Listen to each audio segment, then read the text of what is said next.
এই যে এখানে দেখুন আরও অনেকগুলো রান্না হয়েছে আজকে আইটেম। এগুলো কি? এগুলো ঘন্ট, মাছের মাথা দিয়ে ঘন্ট। এখন কালারটা দেখুন দারুণ, চিড়ে দিয়ে মাছের মাথার সঙ্গে আলুও আছে, দারুণ হয়েছে। খাইনি আমরা এখনো যদিও। আর এখানে কি আছে রে?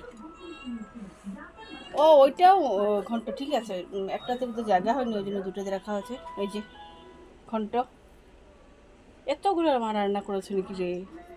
দুই বাটিতে রাখা হয়েছে। এই দেখুন মা কাণ্ড, এতগুলো খাবে কে? আমরা নিমন্ত্রণ মাত্র একজনই আসছেন, এসে গেছেন যদিও উনি, এসে গল্প করছেন। এখানে কি আছে? এই যে এখানে চিকেন কষা, বাবা দেখতে পাচ্ছেন? ঠিক লাল লাল চিকেন কষা। আর কি আছে? আরও কিন্তু আছে, অনেকগুলো আইটেম আছে, পাচ্ছি না কেন আমি।